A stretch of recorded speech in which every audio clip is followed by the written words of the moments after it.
7 folios son los que tendrá que respetar y cumplir el gobierno griego antes de empezar a aplicar, antes de 48 horas, si no quieren que Grecia encuentre la puerta de salida del euro. Un proceso muy complicado, muy largo, con negociaciones duras que finalmente han conducido a Syriza a una situación que probablemente no querían, pero que es la que es. Uxía Rodríguez nos va a contar los detalles de esta negociación de los últimos días, que ha acabado, como decíamos, esta mañana con la firma de este documento. Adelante. Pues Fernanda, la que muchos han calificado ya como la rendición del gobierno griego llegaba esta mañana después de 17 largas horas de negociación. Una negociación en la que por primera vez se puso sobre la mesa negro sobre blanco la salida de Grecia del euro. Los socios, con Alemania a la cabeza, le enseñaron la puerta al gobierno de Tsipras y él aceptó las durísimas condiciones impuestas a cambio del tercer rescate, condiciones que traspasan todas las líneas rojas marcadas, que superan las exigencias a las que el pueblo griego dijo no en aquel referéndum que enfadó a muchos líderes europeos. Se toca todo y más: pensiones, IVA, privatizaciones, mercado laboral o sector financiero. Todo está en esos 7 folios de los que hablan los socios. Una de las primeras y claras líneas rojas traspasadas es que el FMI seguirá presente. Syriza no quería el Fondo Monetario Internacional, pero finalmente sí formará parte de ese tercer rescate. No solo eso, la Troika, las llamadas ahora instituciones al completo, los hombres de negro ganarán poder en ese tercer rescate. El gobierno griego deberá consultar con sus acreedores todos los proyectos de ley relevantes. Una medida que nunca estuvo sobre la mesa en ninguna de las múltiples propuestas presentadas hasta ahora, la que muchos consideran la humillación final de Grecia. Atenas ha tenido que aceptar el llamado Fondo de Privatizaciones, una especie de aval a cambio del tercer rescate, una propuesta inédita, un fondo al que el gobierno griego tiene que traspasar bienes públicos por valor de hasta 50.000 millones de euros. Ese dinero, esos 50.000 millones de euros de su venta, irá destinado a la recapitalización de los bancos y a reducir la deuda. Solo una pequeña parte será reutilizada por el Estado, estará en manos de las autoridades griegas, pero contará con la supervisión también de las instituciones europeas. Así que la oferta de Tsipras, que se restringía a privatizar los puertos, va mucho más allá. Se incluye también la red eléctrica, uno de los principales activos del Estado.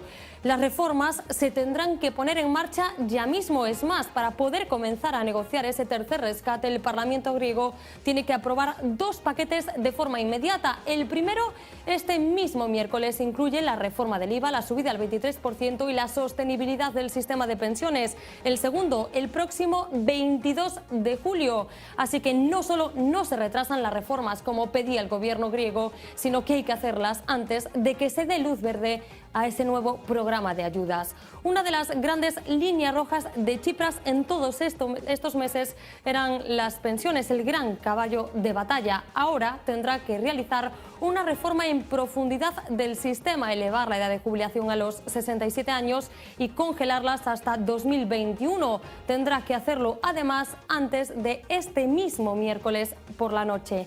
La cosa sigue con una profunda reforma del mercado laboral. Entra la negociación colectiva, la ley de huelgas y los despidos colectivos. Las condiciones de los socios europeos se meten también en el mercado de servicios. Le piden una apertura en domingo, libertad en periodo de rebajas, liberalizar el mercado de producción láctea, panaderías, farmacias o el transporte en ferry. Seguimos porque la cosa no acaba aquí. El acuerdo exige también transformar la administración con el objetivo de reducir el coste del sector público. Tampoco se libra el sector financiero, el talón de Aquiles de Grecia. Así que, Fernanda, estas son las propuestas que ha aceptado Grecia finalmente. Estas son las propuestas, efectivamente, que aparecen en este documento, que decíamos de 7 páginas, después de una negociación cuyos detalles nos va a contar enseguida Marina. Uxía, no te vayas lejos, porque también ha habido consecuencias estrictamente políticas para todo este proceso. Y la pregunta a Manuel, por qué Tsipras non aceptou a proposta que levou a referéndum? Vamos a ver, primeiro que parece menos estricta que esta. Pero aí eu non estou de acordo, Vamos a ver, quero decir, eu creo que, bueno, isto non é un acordo, isto é unha imposición de Merkel, digamos, non un acordo, é unha imposición de Merkel que Tsipras ante ante o risco de ser expulsados da Unión Europea e do Euro, pois non lle queda máis remedio que non aceptar, senón acatar, non? Pero quero dicir tamén, porque iso é importante dicilo, que o plan que lle impón Merkel é o paquete estándar. O xeo detallou perfectamente. Eu casi tiña a sensación de que estaban falando de España no 2010, porque a xubilación aos 67 anos e a congelación das pensións é o que se impuso aquí, a subida do IBE... Hai 5 anos. Espera, digo que o paquete estándar. A rede eléctrica... No, pero me chama a atención que non, Fernando, claro, que estiveran falando aínda agora pero digo, deso, que o paquete estándar, o sea, si ti ves o que falan do IBE, o que falan das pensións, o que falan do mercado de traballo, que falan das privatizacións, é o paquete estándar de reforma que é a práctica habitual do FMI, se aplica a calquer país con independencia de cal é a súa situación, porque é un fundamentalismo que se aplica aí. Bueno, quero decir que donde está a humillación real de Grecia en dúas cuestións. Primeiro, no procedimento, o sea, obligarlle a un Parlamento soberán que en 24 horas aprobe normas e só a partir de que esas normas se aproben se empezará a falar do rescate, no? deste plan. No? E eu creo que tamén a segunda novedade é este tema de constituir unha entidade para xestionar o patrimonio público. Non? Aí, déxame que o diga, eu creo que a única resistencia de Tsipras, a única resistencia que pechou con éxito, co apoio da socialdemocracia, o único apoio da socialdemocracia, era o escarnio extremo que lle quería plantexar a Alemania de domiciliar en Luxemburgo, ademais en Luxemburgo, un paraíso fiscal en termos europeos, digamos, o ente que vai xestionar o programa de liquidaciones. Eu creo que, nese sentido, Tsipras, o goberno de Siriza, pudo negociar mellor ou peor, eso está suxeito a opinións, pero que ao final da película estaba plantexado, na medida en que Alemania ten un catálogo, que é o que implantou en España, en Portugal, en parte en Italia, que é o que nos lle aplican aos griegos. Varoufakis ha concedido la primera entrevista desde que dejó el Ministerio de Economía, se ha despachado a gusto, Yanis Varoufakis. Nuestra eurozona no es lugar apacible para la gente decente, ha dicho en esa entrevista que ha concedido a una revista británica, New Statesman, y dice más cosas, como que la completa falta de escrúpulos democráticos en nombre de los supuestos defensores de la democracia de Europa, definiendo un poco a la gente que negociaba con él. Más cosas que ha dicho en esta entrevista: reconoce la dureza de Guindos, que iba en aumento a medida que la simpatía de Syriza con Podemos era mayor, y asegura: nuestra relación con Podemos siempre fue excelente, pero a medida que iba mejorando, la posición del ministro español era más contrapuesta a nuestro programa. Bueno, viene a decir que el Eurogrupo era una especie de conjunto de malvados que daba igual lo que él presentara, lo que él argumentara, que estaban dispuestos a echar por tierra todo lo que él dijera. Julio, le preguntaba yo a Manuel por qué no aceptó Tsipras esa propuesta que sometió a referéndum, con todo lo que después pasó. ¿Se equivocó Tsipras? ¿Fue un órdago que le han hecho pagar? Hombre, yo creo que en el fondo lo que ha pasado aquí hay bastante de componente ideológico, ¿no?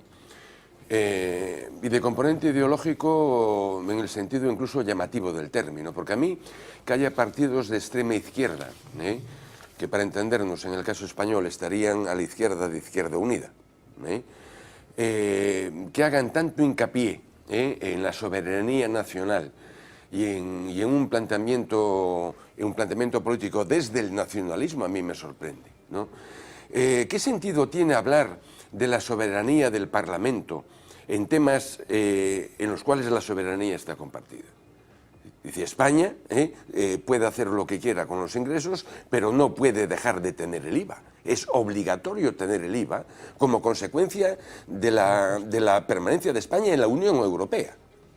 En el momento en que España forma parte del euro, tiene que el Parlamento cede voluntariamente parte de la soberanía. Y lo que no se puede hacer es intentar desde la soberanía completa, tipo siglo XIX, estar increpando la zona euro. Es decir, eso es que no, es que es inadmisible. Ejemplo, cuando se pone como condición sine qua non la reestructuración de la deuda, que no se habla para nada en ese documento de restitución de deuda. Es decir, ¿qué es lo Pero que que va a ocurre? llegar. Pero que va a llegar. Sí que se falan no documento. Mira, yo te digo una cosa, se pueden hacer algunas fórmulas. Lo que no se puede hacer es condonar una parte de la deuda griega por parte de los otros estados. Es decir, los tratados constitutivos, ya desde el año 57, ¿no? de la Unión Europea, prohíben taxativamente las transferencias de Pero crédito. hay una cuestión que no niega nadie, que es que el 80% de la deuda griega ha ido a pagar, del dinero que recibió de Europa a Grecia, ha ido a pagar esa deuda. Quiero decir, no ha llegado a la sociedad griega. Una parte importante sí. No, un porcentaje pequeño es el que ha llegado. Sí. Muy pequeño. O sea, es como lo que necesitan ahora. Los 90.000 millones. ¿Ese dinero a dónde va a ir? Fundamentalmente a refinanciar la deuda que Y tiene entonces, Grecia. ¿cómo se rompe ese círculo? Quiero decir, ¿se va a solucionar el problema? Porque al final van a recibir un dinero que les va a servir, simplemente les va a servir para que salga por la puerta de al lado. Pues lo que tienen que hacer simplemente, digamos, es mira, lo que tiene Tsipras por delante, o sea, Tsipras por delante, es algo muy parecido, si se apura, lo que tenía Felipe González en el 82. Que es, para entendernos, hacer la revolución burguesa en Grecia, que todavía no se hizo, es convertir Grecia en un país moderno. En un Estado. En un Estado. Estamos,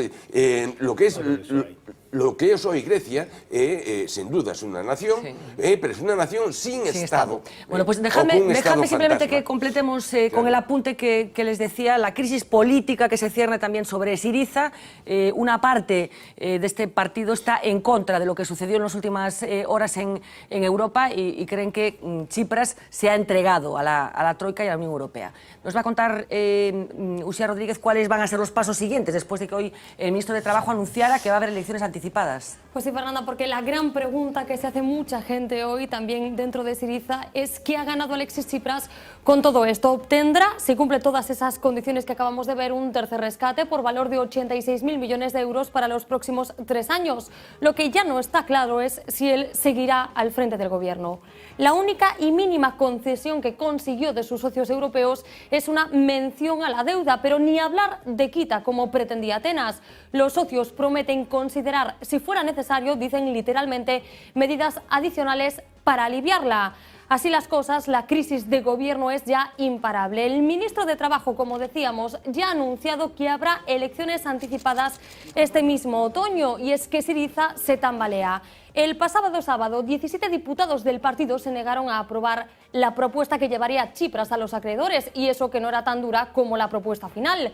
Entre ellos encontramos al ministro de Energía y a la presidenta del Parlamento. Hay que sumar otros 15 diputados de Syriza que han asegurado que no ayudarán a poner en marcha las reformas exigidas. Además, el actual socio de la coalición de Tsipras, Griegos Independientes, también ha manifestado su oposición al acuerdo firmado esta mañana.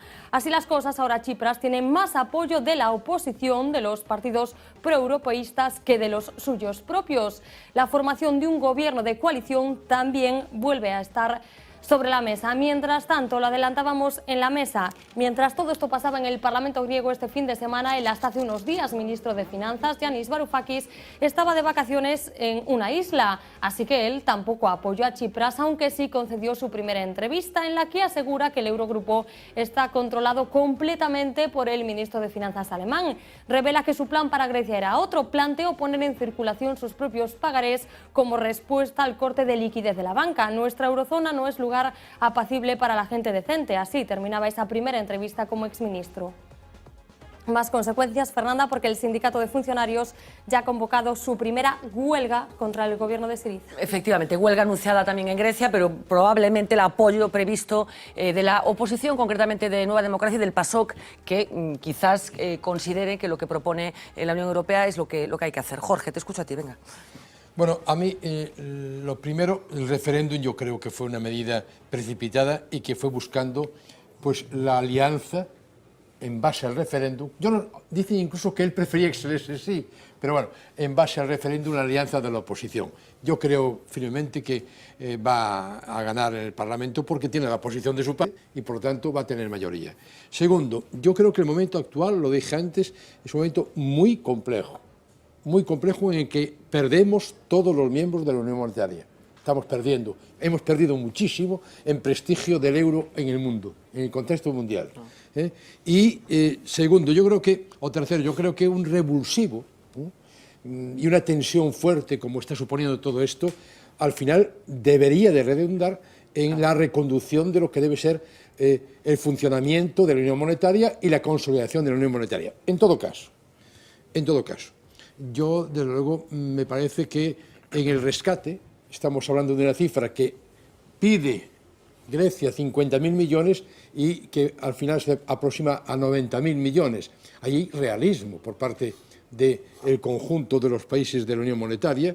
Luego, creo que el fondo de privatizaciones es una consecuencia lógica del descalabro al cual ha conducido esta situación, porque Grecia pudo durante 6 meses hacer propuestas concretas. Me hace gracia que el que fue ministro, Varoufakis, está demostrando ser una persona con falta de rigor y, de luego, todo menos una persona seria, porque me parece un adolescente inquistado, ahora atacando a todo el mundo, dejando mal realmente a su primer ministro, etcétera, etcétera. Y por último, bueno, el que más se parece a Varoufakis es el que dice que el Código Penal español califica de terrorismo el asunto. Juan Carlos Monedero, que lo vamos a escuchar ahora otra vez. Bien. De todas maneras, yo creo que ahora lo que tenemos que intentar todos es lograr que el reparto del ajuste griego no ocurra como ha ocurrido hasta ahora, que ha sido un reparto injusto. Y la única manera de que no sea un reparto injusto es que los hombres de negro no se limiten a ser auditores de cuentas. Te refieres en Grecia, dentro de Grecia, ¿no? Claro. Tito. Sí, a ver, eu creo que algunhas cousas que decía ahora Sequeiros, esa cuestión dos prexuicios nacionalistas, así un pouco anticuados, eu tamén creo que están presentes neste debate, que conste. Pero en relación co referendo, a ver, o referendo é unha expresión da vontade xeral. Non hai nada máis democrático que eso. O problema é como xestionas, porque a ninguén se ocurrirá facelo. Eles o fan e ahora como xestionas. Non pode ser extraño a democracia. Por que non resulta extraño? Porque efectivamente o que se están discutindo é como nunha unión política que non está construída se toman as decisións económicas, que non se toman da mesma forma, non as toma o Parlamento Europeo, non ten potestade para facelo, o toma outro ámbito. Entón, claro, hai un problema de legitimidades, e iso que está en discusión. Entón, a parte da cuestión do contagio, a que se refire Varoufakis, que eu creo que é evidente, porque isto non só está ocurrindo con Syriza, nin con Podemos, está ocurrindo con outras forzas políticas europeas que están planteando o mesmo, e eu tamén creo que debe de servir para ir a máis Europa, non a menos. O sea, ven o euro e máis Europa. Pero como se toman as decisións? Eu sí que creo que o que estuvemos vendo é algo parecido ao que dice Varoufakis. Efectivamente, hai unha orquesta ben ensayada na que hai directores de orquesta. E na que, ademais, como vimos outro día, é a socialdemocracia alemana a primeira que fala, antes de que fale Merkel, para decir que o que acaba de pasar en Grecia é terrible. Incluso falan os ingleses, que non están no euro. E están dando leccións constantemente sobre o que ten que facer Europa, que me parece un problema de gran envergadura cando van ter eles un referéndum, non nos quenzamos, para ver se se van. E Obama que? Entonces, bueno, e iso vou. Claro que é unha discusión política. E Draghi, que parece que está oculto en todo isto, ao parecer tuvo un papel decisivo en términos económicos e políticos para protexer a posición de Grecia. Do que nos enteramos as últimas declaracións foron das máis duras de toda Europa. Bueno, pero tamén sabemos que por debaixo... Que a ver por que os jubilados italianos tiñan que pagar. No, pero este era... Draghi, perdón. Eu digo Draghi. Digo Draghi. Pero Obama tamén sabemos que interviu, pero por unha razón obvia. Claro. E falamos de política, efectivamente. E tamén ten que ver, históricamente, porque Grecia estaba como estaba, e porque non tiña catastro, e porque os ricos gregos non contribuían ali, e porque non había fisco. Bueno, pues que a Grecia despois da Segunda Guerra Mundial se lle permitiu unha posición absolutamente privilexiada. Porque creo, eu tamén coincido en que ao final o que vai pasar, eu non creo que se haya debilitado o primeiro ministro. A mellor ten que convocar eleccións, como mañá ou pasado, cando sexa, gane no Parlamento, que ganará, porque perderá por un lado, pero ganará aos europeístas e a Topami, ou nunca recordo... Topotami. Bueno, pois eu supoño que o que vai ocurrir ao final é que ele se vai consolidar. Por qué? Xa o dixo, ademais. Dixo, por primeira vez vamos a conseguir que quen paguen estos sean os que máis teñan. Claro, logo ten que encontralos alí, ese é outro problema. Pero vai tomar medidas fiscais que nunca foron tomadas. Vai introducir disciplina. E eu creo que vai facer un programa no sentido en que decíades, ¿no? de modernización do sur de Europa, porque de todo o sur de Europa e da súa indisciplina, cando falamos do norte, eu creo que teñen moita razón. E, por certo, cando falamos desde aquí tamén falamos desde o norte. Pero Grecia, en eso, digamos, leva a palma. Eso tamén está en discusión en términos económicos. Déjame, te escucho enseguida, pero una de las consecuencias inmediatas de todo este proceso ha sido el corralito que se decretaba hace ya demasiados días. De momento se va a prorrogar hasta el próximo jueves, aunque hay quien no descarta que se extienda un tiempo más con pequeños matices. Marina Kebecato nos va a contar qué está pasando en la economía griega como consecuencia de la aplicación de este corralito. Marina. Pues Fernanda, el ministro de Economía griego, quien ha anunciado que los bancos podrían reabrir esta semana, pero que se mantendrían las restricciones de retirada de dinero por 2 meses más. Así que nosotros hoy nos preguntamos cómo está siendo la vida en Grecia con el corralito, y como pasa en casi todas las crisis económicas en Grecia, también hay dos realidades: los que dicen que la vida transcurre con normalidad, con el único cambio de que ahora se pagan más con tarjeta de crédito y menos con efectivo, y los que cada día tienen que hacer cola en el cajero para conseguir sus 60 euros. Actualmente, tanto las transferencias bancarias como el uso de tarjeta de crédito y débito funcionan como antes, pero muchos no tenían la costumbre de usar este tipo de pago. De hecho, solo en los últimos días los bancos han expedido más de 500.000 tarjetas. Los pagos con dinero de plástico han aumentado un 130% desde el cierre de los bancos en Grecia. Para los que siguen sin tenerla o necesitan dinero en efectivo para alguna compra, tienen que obedecer al límite de los cajeros, que son de 60 euros, aunque en casi todos, según nos cuentan desde Grecia, realmente solo se puede retirar 50 euros, ya que no hay billetes ni de 20 ni de 10 euros en los cajeros. Se pueden también recibir dinero del extranjero, pero no se puede sacar el dinero del país. Eso significa que hay dificultades ahora mismo para, por ejemplo, comprar un billete de avión, músicas o aplicaciones online y hasta pagar a proveedores extranjeros. En este caso hay excepciones. Estos pagos están permitidos siempre que haya la autorización del Ministerio de Finanzas, que ahora mismo inspecciona detalladamente cada una de estas transacciones. Los principales afectados son el comercio tradicional,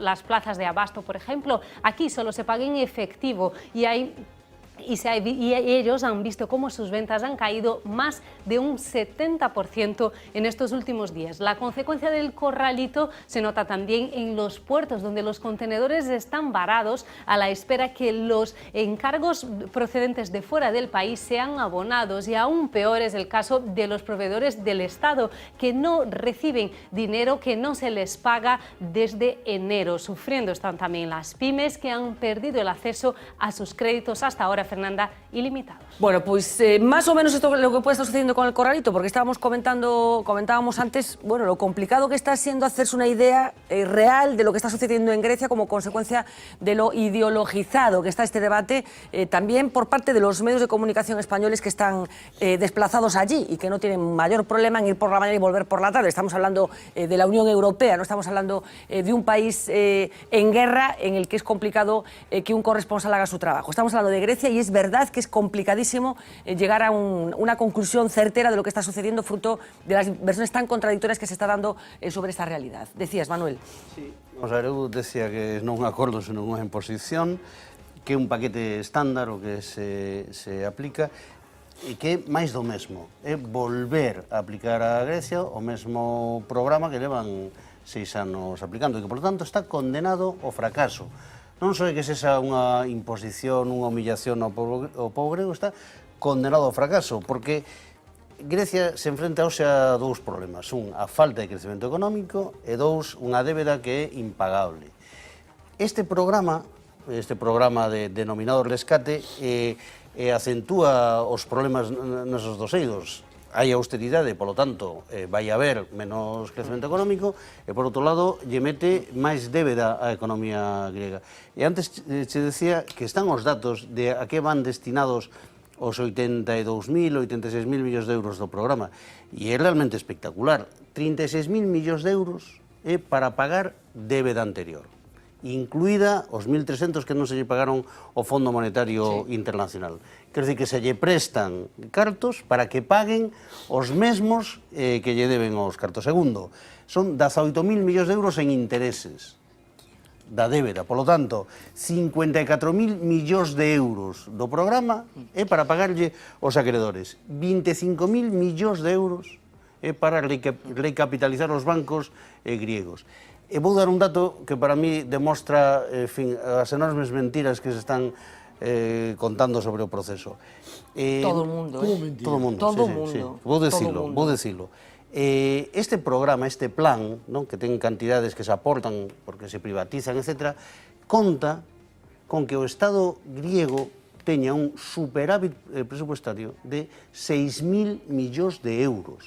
Isto é, ni un euro deste programa de rescate vai servir para pagar pensións, prestacións por desemprego, gasto, nin gasto militar. Ni un euro, porque o programa exixe superávit primario, isto é, que os ingresos menos os gastos excluídos o pago de intereses sexa positivo. Remate con unha idea final para deprimir os espectadores. Este programa está condenado ao fracaso e non pasará un ano, non vai pasar un ano para que volvamos a estar outra vez no debate de qué facemos con Grecia. Bueno, hay reacciones de todo tipo en las últimas horas, incluido el Papa Francisco, que ha dicho algo. Enseguida se lo vamos a contar y recuperamos esa valoración que esta mañana hacía el amigo de Jorge, Juan Carlos Monedero, que califica lo que ha sucedido en Grecia un acto de terrorismo, pero será después de estos 20 segundos. Corgal Automóviles apuesta por el mejor servicio para sus clientes. Por eso cuenta con un taller que presta el servicio oficial postventa de Kia y que está conectado con las nuevas instalaciones que el concesionario estrena en A Coruña. Aquí también encontrarás servicio de chapa y pintura, además de una gran variedad de accesorios y complementos oficiales de Kia. A partir del 10 de julio, ven a conocer las nuevas instalaciones de Corgal Automóviles en el polígono de Agrela, A Coruña. El Papa Francisco, ¿a que saben a quién apoya? Tanti greci che hanno portato avanti questa situazione. Los anteriores gobiernos griegos que crearon esta situación de la deuda internacional también tienen una responsabilidad. Con el nuevo gobierno greco se è entrato en una revisione un po' giusta, ¿no? Con el nuevo gobierno vemos una revisión y eso está bien. Lo único que puedo decir es que espero que encuentren la forma de resolver el problema greco y de que esto no ocurra en otros países. Bueno, el Papa Francisco apoyando a Alexis Tsipras. En España, Rajoy muy contento con el resultado de la negociación, Pedro Sánchez avergonzándose del presidente del Gobierno de España y Juan Carlos Monedero viendo terroristas por todos los lados. ¿No lo tenemos? No lo tenemos. Julio. Bueno, yo quisiera dar una... ¿cómo te diría? Recoger el optimismo que hay en la situación, ¿no? Decir que hay 90.000 millones que van a ser fundamentalmente para refinanciar la deuda, sí. Que en el caso de que no se refinanciara, muy probablemente Grecia tenía que salir del euro también. Ahora aquí tenemos un gobierno que lleva 6 meses, que recoge un país que en el año 14 empezaba a dar buenos resultados, superávit público, tasa de crecimiento positiva, generando empleo. Entra un nuevo gobierno que empieza, digamos, a tirar de la cuerda con la Unión Europea, prácticamente destroza una parte importante de todo lo que se había hecho hasta ese momento. La recaudación fiscal en los 6 primeros meses de este año es un 15% menos que la recaudación fiscal de los 6 primeros meses del año 14, y que prácticamente en este momento lo que tenemos es un país con un corralito, y que es enormemente duro, porque tú imagínate, por ejemplo, de que yo tengo que pagar la ortodoncia de la niña, que son 1.500 euros, ¿sabes cómo me la saco? Bueno, déjame que escuchemos esas valoraciones. Lo que quiero decir con esto es que lo que hizo, o sea, lo que ha hecho la Unión Europea y la zona euro es sacar prácticamente a Grecia del precipicio. Esto es lo que hemos hecho. Y lo que va a ser la dificultad básica que va a haber ahora es hasta qué punto la sociedad griega está dispuesta o no a hacer el esfuerzo que sus dirigentes al final han tenido que aceptar. Escuchamos esas declaraciones de los líderes españoles y de Juan Carlos Monedero.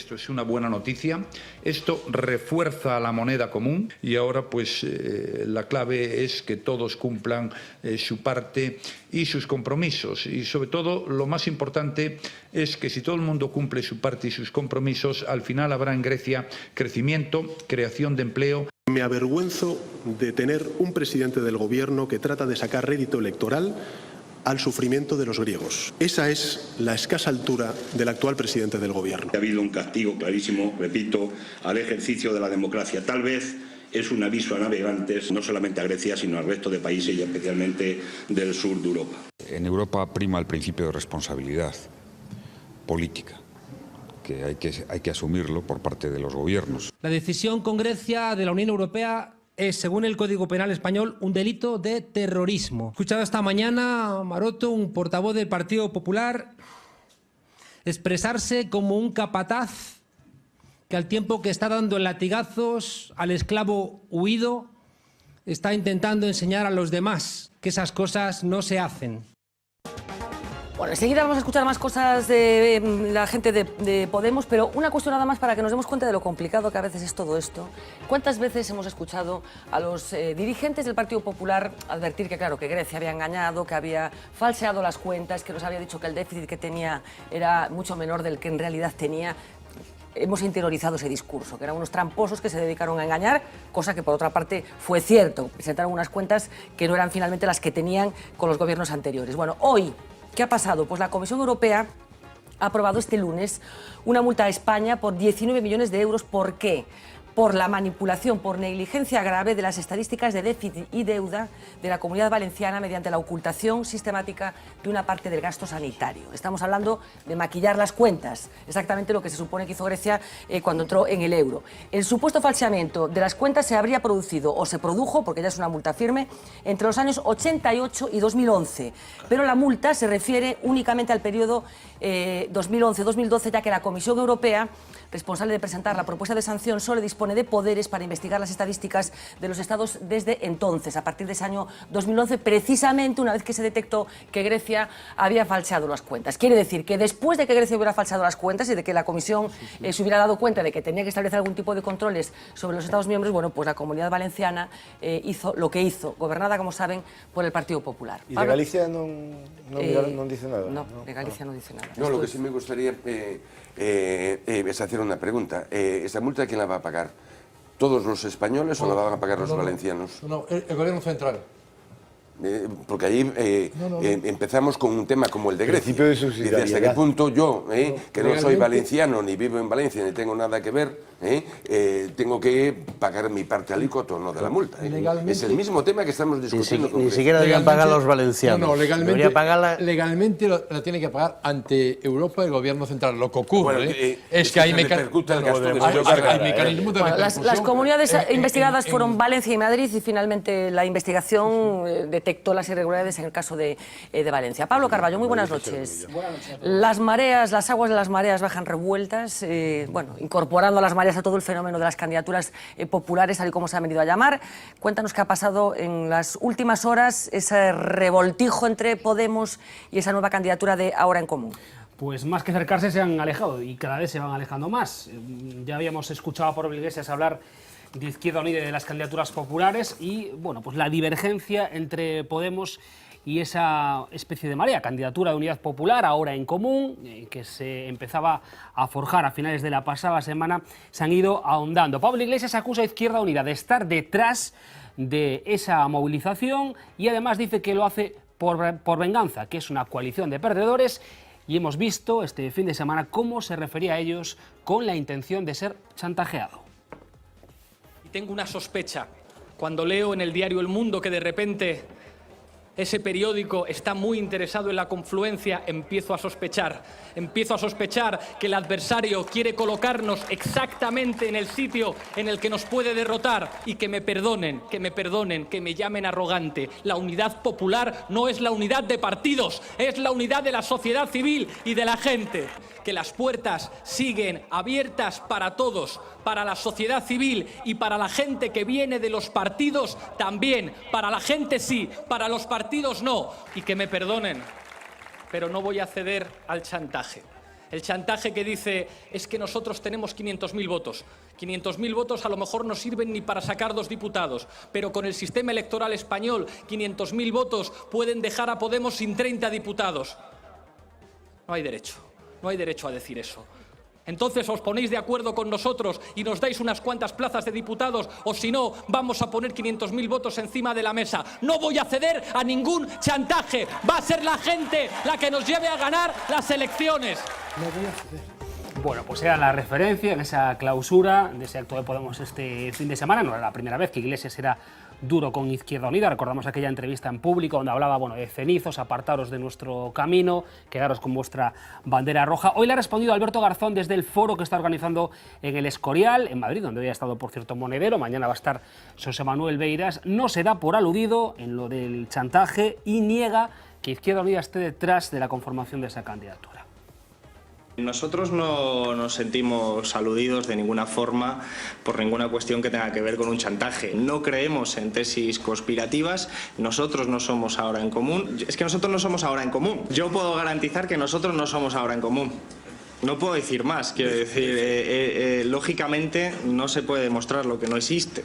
Entonces, nosotros no somos ahora en común. Yo me enteré del manifiesto de ahora en común unos días antes de que saliese, creyendo que era solo un simple manifiesto y por una cuestión tan anecdótica como que mi hermano, con quien comparto piso en el centro de Madrid, me dijo he firmado esto, una cuestión tan anecdótica como esa, no sabía que de ahí iban a hacer un proceso que tiene coincidencias filosóficas con nuestro propio proceso que estábamos buscando construir con más sujetos sociales y políticos. Bueno, pues ahora resulta que Izquierda Unida no tiene nada que ver con Ahora en Común, es un proceso paralelo al proceso que tiene Izquierda Unida, paralelo al proceso que tiene Podemos. Bueno, yo únicamente quería hacer un comentario. A mí me parece, por la actitud de la forma de hablar, etcétera, de Monedero, que dices que es amigo mío, íntimo, y de Pablo Iglesias, la verdad es que están descontrolados. O sea, va a haber más, hay más. No. Y están descontrolados. ¿Por qué? Yo creo que es que este tipo de gente es gente fundamentalmente arribista. Son personas llenas de demagogia por todas partes. O sea, yo estoy sorprendido de que hable en primera persona. No voy a ceder. O sea, no voy a ceder, quiere decir, o sea, que más que un líder es un caudillo. O sea, a este se le pegó lo de Maduro y lo de Chávez hasta el tuétano. O sea, yo estoy sorprendido que puedan seguir progresando gentes con este nivel intelectual y con este nivel de seriedad y sinceridad. Bueno, pues la verdad es que estuvieron muy duros todo el fin de semana, Pablo, con Izquierda Unida en concreto, siguiendo un poco esa estela que, como decías, se iniciaba ya hace un tiempo, después de esas fotos de ese encuentro entre Pablo Iglesias y Alberto Garzón, en el que, bueno, Pablo Iglesias fue un poco como del que invitaba. Sí, y en el que Garzón salió diciendo que ellos buscaban una candidatura de Unidad Popular y Pablo Iglesias diciendo que Podemos no iba a participar en una candidatura, en una sopa de siglas, ¿no? Así se refería. Era el día de San Juan, 24 de junio.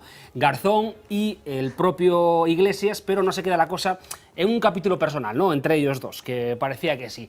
La cosa va más profunda porque desde Podemos se intenta rectificar ese discurso que ya había sido inicial de que no es una formación ni de izquierdas ni de derechas. Se han cansado de repetirlo una y otra vez este fin de semana, tanto Monedero como el propio Íñigo Errejón, que han llegado también, bueno, pues a despreciar una posible coalición de izquierdas. El frente derecha e izquierda solamente sirve al Partido Socialista y al Partido Popular. Y hay algunos que están insistiendo, no, vamos a reunirnos toda la izquierda, que no se trata de eso. Hombre, y hay algunas personas que están haciendo partitocracia, que dicen, no, yo es que quiero hacer valer también mi pequeña fuerza política. Y al final tengo la sensación de que se están equivocando, porque una suma de cabecitas de ratón lo que te construye es un ratón Frankenstein, ¿no? No te construye ningún tipo de unidad popular. Las ideas del cambio político no son de izquierdas ni son de derechas. Son de sentido común. Cuando lo dijimos, hubo quien nos respondió, estáis dividiendo la izquierda, y le dijimos, quedáosla para vosotros. Y hoy vais a ver a los de siempre, a los que siempre quisieron frenar a Podemos, a los que siempre le quisieron poner dificultades a Podemos, a los que siempre quisieron tender la zancadilla, preguntarnos insistentemente, no vais a volver al margen izquierdo del tablero, no vais a hacer una sopa de siglas, no vais a volver a juntarlos entre los que pensáis igual. No es ese el camino para una mayoría popular nueva en España.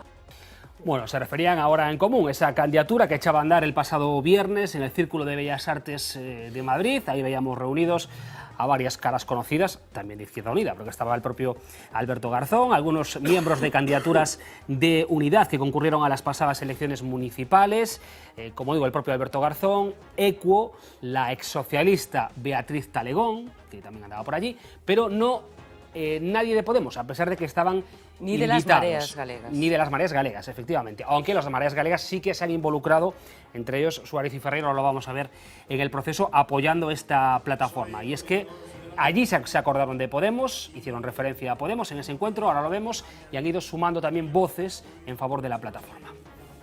No se está tratando de sacar una alternativa a Podemos. Esto no puede ser una iniciativa contra Podemos. Esto no puede ser una iniciativa contra Pablo Iglesias. No estamos contra Pablo, no estamos contra Podemos. Ojalá venga Podemos a sentarse aquí también.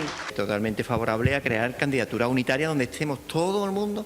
Todo lo que sea una iniciativa para unir, para confluir, a mí me parece positivo.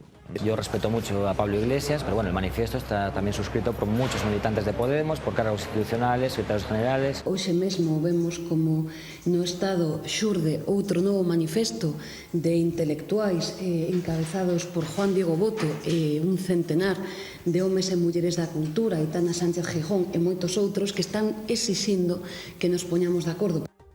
Bueno, pues hacía referencia Yolanda Díaz a otro manifiesto, el que hemos conocido en el día de hoy, Mover ficha por la unidad popular. Son 121 integrantes del mundo de la cultura. Algunos de ellos habían integrado lo que se conoció en su día como el clan de la ceja, aquellos que habían apoyado a Rodríguez Zapatero, otros no, son nuevos. Vamos a ver algunos de esos integrantes. Va a ir pasando esa lista. Hablaba Yolanda Díaz de Juan Diego Boto y de Aitana Sánchez Gijón, pero Pedro Almodóvar, Pilar Bardem, Moncho Armendáriz, Iciar Bollaín, El Gran Wyoming, Ismael Serrano, Antonio de la Torre, Rosa María Sardá, Javier Gutiérrez, Carmen Machi, Carlos Bardén, Tristán Ulloa, Juan Diego, Fernando Tejero, Joaquín Reyes, Miguel Ríos, Alberto San Juan, Verónica Forqué, José Sacristán, Unax Ugalde, Daniel Guzmán, Pepe Villuela, Óscar Jaenada, Rosa María Mateo, Nacho Vegas, Coque Maya y así hasta 121. Vamos a disfrutar de este momento Star Wars que nos habéis preparado. En cualquier caso, la lista que se puede consultar por todos los lados, es cierto que no incluye a ningún intelectual gallego, digamos. No sé si es que tienen previsto redactar otro, que efectivamente hay otro manifiesto por ahí que tiene que ver con Galicia, pero de momento esta es la lista de ese nuevo manifiesto de día de hoy, que no tiene que ver exactamente con el de ahora. Exactamente. Bueno, os pido, ¿qué está acontecendo, Lourenço? A ver, primeiro, xa digo unha canción, vai a baia, en Madrid non hai praia, por lo tanto non hai mareas. Eu creo que son dos cousas diferentes e son procesos diferentes, por razóns obvias. E agora Madrid? E agora Madrid é agora Madrid. A marea é a Marea Atlántica da Coruña e aí se lle chama... Bueno, pero aí hai un vencellamento que eles sempre puxeron de manifesto e a mí me parece que ten moi ben. que ver máis con Ada Colau e con Carmena que con Podemos. Exactamente, e falan de unidade popular, etc. Pero a marea é a marea e é unha marca, ademais, da provincia da Coruña, incluso, vamos, e da cidade da Coruña. É evidente que hai unha ansia de cambiar e a perspectiva do cambio que está aí. O problema que se está discutindo cal é o instrumento.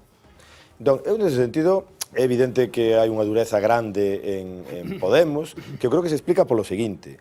As eleccións municipais e autonómicas modificaron o guión, eso é evidente. E todo o mundo, creo que un dos primeiros en facelo foi Beiras, non? É dicir, miren ustedes que pasa cando vamos todos xuntos e miren vostedes que pasa donde solamente foi Podemos. O dixo aquí neste programa, non? Que ocorre? Que efectivamente eu creo que o que está ocurrindo é que Izquierda Unida, e todo apunta, incluso esa negativa de 3 veces como San Pedro de Alberto Garzón vai no mesmo camiño, atopou un instrumento para facer política.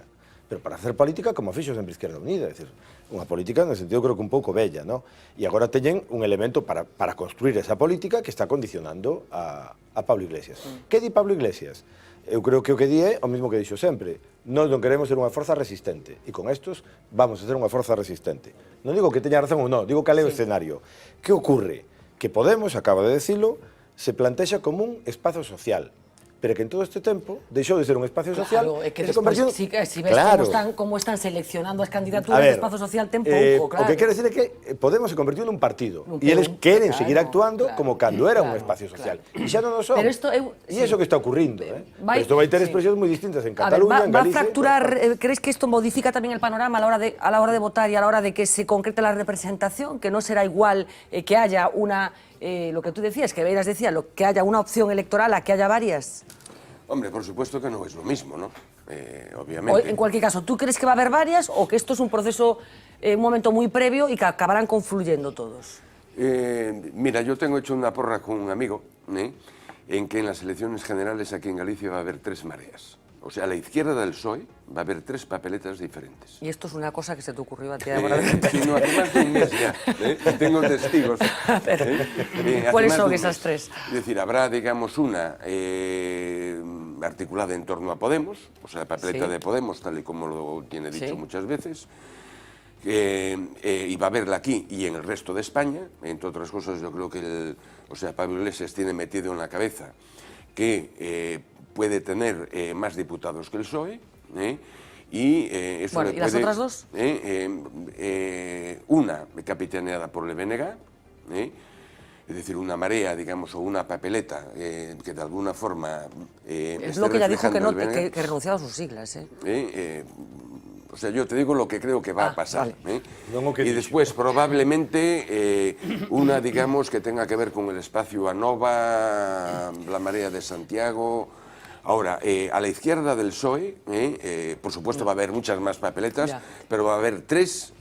Bueno. Esa es la porra que yo hago. A ver, déjame un momento. Aunque Manolo no está de acuerdo conmigo. Déjame un momento, Manuel, porque vamos a completar un poco el panorama, Pablo, con un detalle que no es exactamente de ahora, que es de las elecciones municipales y que tiene que ver con la configuración de una candidatura, para que veamos cómo están cambiando las cosas esa operación Wangel. Sí, vamos a llegarlo con lo de ahora, porque a ver, si sale adelante esa fusión de fuerzas que ahora se llama Ahora en Común, ¿quién será el candidato? ¿No? Es una pregunta que nos podemos hacer. ¿Van a hacer concesiones unos y otros? ¿Será uno de los conocidos? ¿Buscarán un candidato externo a las propias formaciones políticas? Es lo que sucedió, lo apuntabas, con esa operación que se llamó Wangel en Madrid, con la elección de Manuela Carmena, que por cierto dijo, no como decía Lorenzo, 3 veces no, sino 7 veces no, antes de ser elegida como candidata. Una operación que puso en marcha Jesús Montero, el eurocomunista. Él fue el que dio el nombre, el que insistió y revelaba a través de sus propios mensajes con Pablo Iglesias y con la cúpula de Podemos cómo se gestó esa operación que ya decía Fernanda se llamó Wangel. Perdona, Pablo, ¿me puedes decir algo de la operación Wangel? Vas a estar en Madrid hoy para lo de la tuerca, entiendo. Los sábados está en la tienda y puede ser una buena oportunidad para verla cara a cara. Información urgente, volvemos al plan inicial de la Wangel. Acaba de llamarme Manuela Carmena, que está dispuesta. La aparición y declaraciones de Esperanza Aguirre ha hecho de catapulta a encabezar la lista. Lo acabo de hablar con Rita y Pablo. Pablo la va a llamar a mediodía.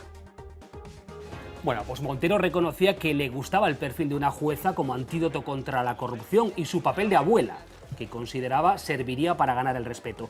Carmena admitió luego que fue el desembarco de Esperanza Aguirre lo que le hizo decidirse. Eso y que su hijo intermedió para que diera el paso. Podemos llegó a manejar a Rita Maestre como su alternativa, pero tras sopesarlo, Carmena comunicó primero a su marido, al arquitecto Eduardo Leira, su decisión mientras estaban desayunando. Horas después de ese 10 de marzo, esa fue la fecha, llamó al propio Montero para preguntarle si esa oferta que le había hecho días antes estaba bien. Bueno, pues un poco para que veamos cómo se concretó esta candidatura y en concreto la cabeza de lista de esa candidatura, Manuela Carmena, que por cierto ha dicho en numerosas ocasiones que ella no es de Podemos y que no tiene que ver con Podemos. Manuel. Pero eu creo que Pablo Iglesias Podemos, además de facer declaracións lamentables, un dirigente político que aspira a gobernar un país... que está dicindo cousas máis fortes de Esquerda Unida das que di do Partido Popular. Sí, pero ni no tono na que as di, ni no fondo do que está dicindo son tolerables, eso non se pode decir, non? E además eu creo que se perderon, non? Eu concordo co que dixo Tito, me apoio nese argumentario.